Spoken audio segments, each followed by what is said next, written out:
Hello বন্ধুরা, আসসালামু আলাইকুম। কেমন আছেন সবাই? শামুস কিচেনে আরও একবার আপনাদের স্বাগত জানাই। তো আজকে নতুন একটা রেসিপি নিয়ে চলে আসলাম। আজকে আমি কাঁকরোলের ভর্তা বানাবো। দারুণ স্বাদের এই ভর্তা গরম ভাতের সাথে কিন্তু একদম জমে যাবে। তো আপনারা একবার হলেও এভাবে বানিয়ে খাবেন। আশা করছি আজকের রেসিপিটা আপনাদের ভালো লাগবে। কাঁকরোল ভর্তা করার জন্য এখানে আমি কাঁকরোল নিয়েছি। তো কাঁকরোলগুলোকে আমি এখন কেটে নিব। তো বন্ধুরা, কাঁকরোলগুলোকে আমি এরকম করে কেটে নিয়েছি, আর উপরের যে স্কিনটা থাকে মানে কাটার মতো সেটা আমি ফেলে দিয়েছি। তো এরকম গোল গোল করে কেটে আমি দু টুকরো করে নিয়েছি। তো এইভাবেই আমি কাঁকরোলগুলো সব কেটে নিয়েছি। গ্যাসের উপরে আমি একটি প্যান বসিয়ে দিয়েছি। এখন আমি সরিষার তেল দিয়ে দেব। তো এখানে আমি একটা বড় সাইজের পেঁয়াজ এভাবে ডুমো ডুমো করে কেটে নিয়েছি, আর একটা এখানে বড় সাইজের রসুন নিয়েছি। এখন আমি রসুনটাকে ভেজে নেব। আর আমি পেঁয়াজটাও দিয়ে দিচ্ছি।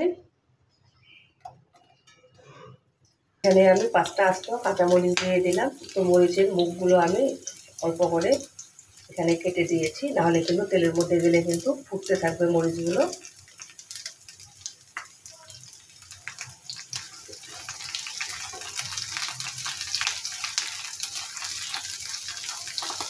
তো বন্ধুরা, আজকে কাঁকরোল ভর্তাটা আমি চিংড়ি মাছ দিয়ে করবো। তো এখানে আমি কিছু চিংড়ি নিয়েছি। তো চিংড়িগুলোকেও আমি এখন ভেজে নেব।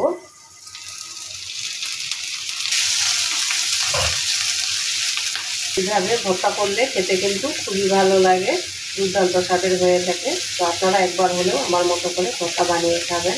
আমার কিন্তু পেঁয়াজ রসুন আর চিংড়িটা ভাজা হয়ে গেছে। তো আমি এখন তুলে নেব।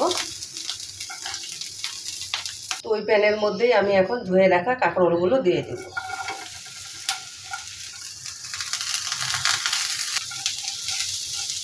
এর মধ্যে আমি সামান্য পরিমাণে হলুদের গুঁড়ো দিয়ে দিব। তো কাঁকরোলগুলোকেও আমি ভাজা ভাজা করে ভেজে নেব। আমার কিন্তু কাঁকরোলগুলো ভাজা ভাজা হয়ে গেছে, এর থেকে আর ভাজবো না। তো আমার হয়ে গেছে, আমি এখন নামিয়ে নেব। তো বন্ধুরা, কাঁকরোলগুলোকে চুলা থেকে নামিয়ে আমি ঠান্ডা করে নিয়েছি। তখন আমি পাটায় বেটে নেব। কাঁকরোলগুলোকে আমি পাটায় বেটে নিয়েছি, এটা আমি বাটা দেখালাম না। আর এখানে আমি কটা শুকনো মরিচ নিয়েছি, আমি যেহেতু কাঁচামরিচও দিয়েছি তো শুকনো মরিচ নিয়েছি আমি এখানে 4টা। তো আপনারা ঝালটা কীরকম পছন্দ করেন সেভাবে দিয়ে নেবেন। তো আমি লবণ দিয়ে দিচ্ছি মরিচের উপরে। তো মরিচটাকে এখন আমি গুঁড়ো করে নেব।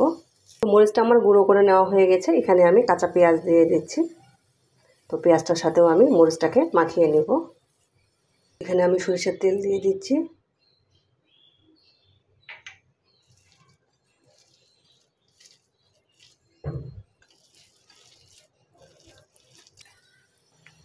তো বন্ধুরা, ভর্তাটা আমার মাখানো হয়ে গেছে। তো বন্ধুরা, আমার মতো ভর্তা কে কে খেতে পছন্দ করেন অবশ্যই কমেন্ট করে জানাবেন। এরকম একটা ভর্তা থাকলে গরম ভাতের সাথে কিন্তু একদম জমে যাবে। তো আপনারা একবার হলেও এভাবে কাঁকরোলের ভর্তা বানিয়ে খাবেন। আশা করছি আজকের ভর্তা রেসিপিটা আপনাদের ভালো লাগবে। তো আমার রেসিপিগুলো যদি ভালো লেগে থাকে লাইক দিবেন, কমেন্ট করবেন, বেশি বেশি করে শেয়ার করে অন্যকে দেখার সুযোগ করে দিবেন। তো আমার চ্যানেলে নতুন বন্ধু হয়ে থাকলে আমার চ্যানেলটিকে সাবস্ক্রাইব করে আমার পাশে থাকবেন। সবাই ভালো থাকবেন, সুস্থ থাকবেন। আসসালামু আলাইকুম।